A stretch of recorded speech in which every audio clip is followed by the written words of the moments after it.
I'd like to welcome you to a conversation about ethics for people on the move. Now, when I tell folks that I have spent my entire life teaching and studying ethics, they look at me and go, wow. And then they say things like, I learned everything I needed by kindergarten. Or, what my parents taught me, it's good enough. Or, I just know the right thing to do. And then my personal favorite, some people are good, some people are bad, and that's all we need to know about ethics. Really?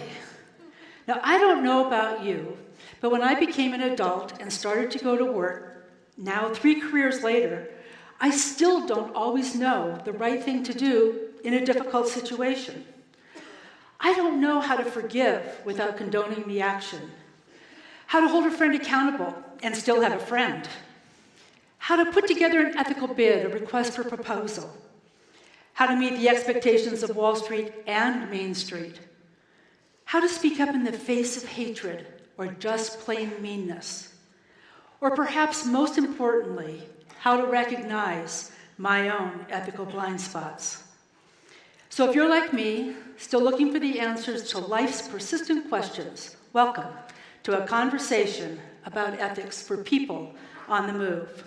Now, whether you're moving through your interior landscape, this wonderful world of ours, or you're a mover and shaker in your professional world, your ethics, how you translate your values into action, define how far you will go and how satisfied you will be with the journey.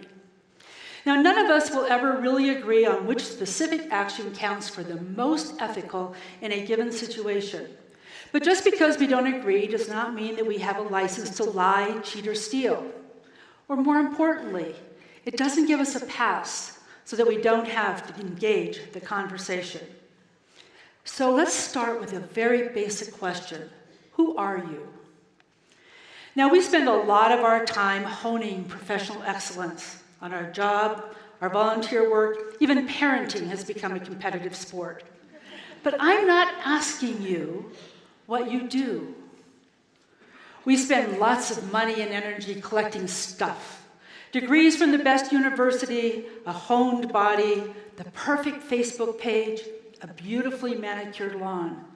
But I'm not asking you what you have, your degrees, your title, your stuff. I'm asking you, who are you? Now, it turns out that our identity is shaped by our ethics, what we do every day. While values are universal, each one of us in this room has a particularly unique fingerprint as we decide which values are going to take priority in our particular life. And then we make choices. We choose what we're going to see, how we're going to interpret it, the story we tell about ourselves and others, and then what we're going to do. Our ethical self is shaped every day by the myriads of choices that we make, choices that we don't think of as being ethical, but which contribute to what philosophers call our character. So, as Joan Rivers used to say, let's talk. If you want to become friends with your ethical self, where do you start? Well, it turns out that there are 3 strategies for making friends with that self. The first, pay attention. Not just to what's going around you, but what's inside of you. What do you care about? What are your passions? What triggers your worst ethical self to come out as opposed to your best? Be mindful. And then have conversations with yourself and with others. Not about the latest football score or who tweeted whom, but about things that matter. How are you showing up in the world? What about your community would you like to change? How do you begin to be your best self? And then we get to choose wisely. Now, this is where lots of us get stuck because we have all these options, we don't quite know what's right, and so we don't do anything. And then rather than take responsibility for our own life, we blame everybody else for what's going on. And so as we learn to choose wisely, that's when the conversation begins. So we start with our ethical self, our good self, our core values, our commitments, our gifts to the community. These are really pretty straight ahead. The more difficult conversation is our shadow side. Where can I be tempted? Where do I fall off the ethical rails? Where do I not show up in the way that I want to show up? Well, it turns out that philosophers who have looked at this for a really long time tell us that there are two primary places we can look in order to see and become friends with our least ethical self. The first is to see our relationship between our head and our heart, our cool rationality, our warm passions. As long as our head and our heart are in sync, we have a grand time. But when they fall out of sync, we feel ethical tension. If I believe somebody has slighted me, do I seek justice and retribution, or do I show mercy? If my whole world is falling apart, do I decide that I'm going to use my rational self and hold people accountable, or am I going to be gentle and smooth the waters and preserve relationships? The first kind of ethical tension. And then we have S and the rest of the world. Each of you has a moral compass, a guide to let you know every day how you're supposed to be. And the communities in which you live and work also have expectations for how they expect you to show up if you're going to be a member in good standing. Again, as long as they are in sync, life is wonderful. But when they fall out of sync, again, ethical tension. If I believe that I should be able to say anything to anybody I want about women, men, race, gender, transgender, and the community thinks there are just some things I should keep to myself, who wins? If I believe I should carry my gun any place I go, and members of the community think there really should be some gun-safe places, who wins? And that's where we make our ethical decisions. Now, I was taught growing up that if you figure out the core principles and you think about it hard, you will come up with answers that everybody will agree with.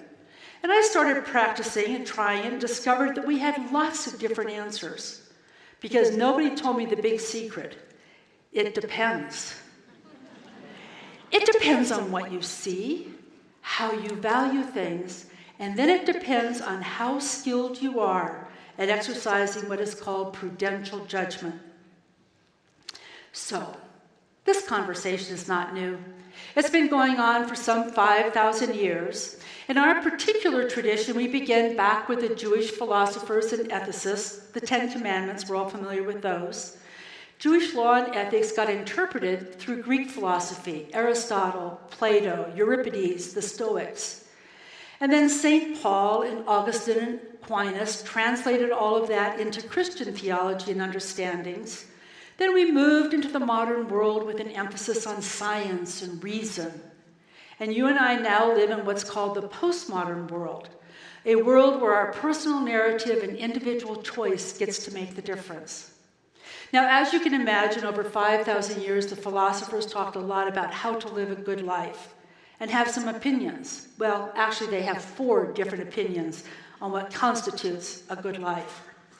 The first come from a group of philosophers who say deontology, our duties, are right. If individuals use their head to figure out the principles of their life, they'll know what to do. No.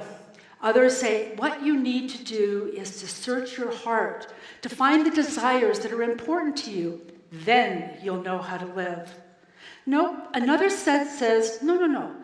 The individuals as a member of the community use their reason, looking around their community to see where justice is.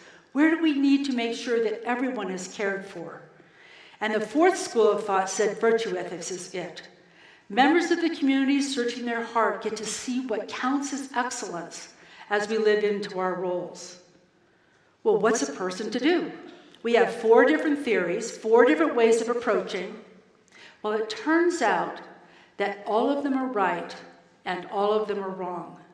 And what you and I get to do is to figure out how to bring the best of these 4 theories into our own lives. Now, what we also know, because we've had more than 300,000 people take a little test, is that each one of you in this room has a particular theory that you really like, or maybe a blend of 2. And that theory has both a good side and a shadow side.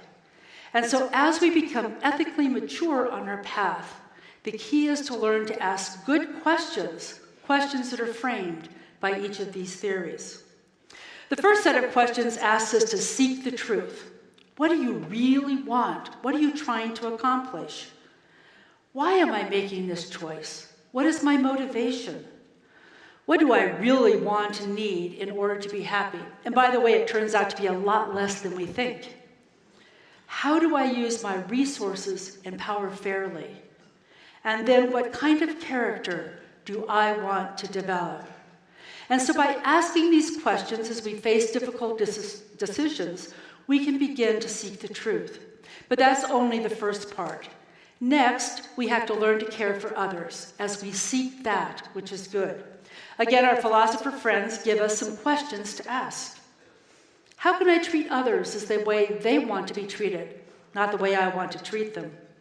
How do I treat others with respect so they too get to choose a path of life and meaning? How do I care for those with no power, without resources, so they have opportunities for choice? And then the scary one, for whom am I a role model? Who's looking at me to see the best way to live? Well, we've now sought truth and goodness. And as we become ethically mature, we learn how to harmonize our values and to live with integrity. Scientists have a word for those who take very complex ideas and move them into easily understandable thoughts. It's called elegance. And so as we become ethically mature, we are able to live into ethical elegance, harmonizing skillfully truth and goodness to create a life of beauty. So, our philosophers give us a word of advice. Be honest and responsible, even if nobody's watching. Be respectful of others as you seek the common good. Be fair in all that you do. And finally, be compassionate as you align your actions with your core values.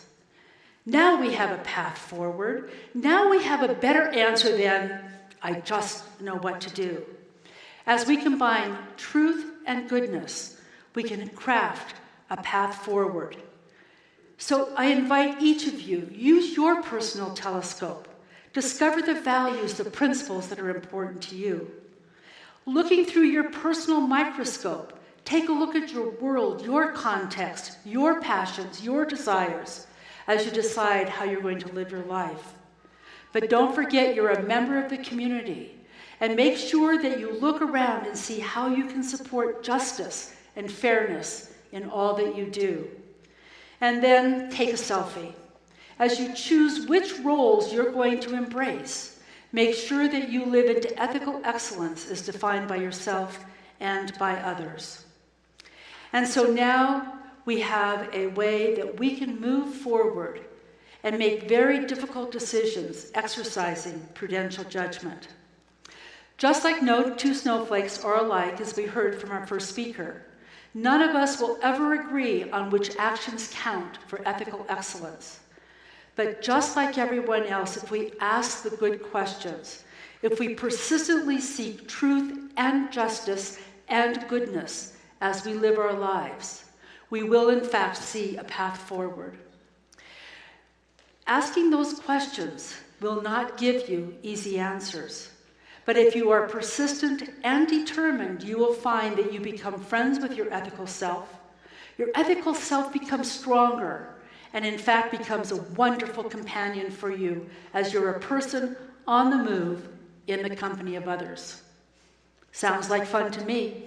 Thank you.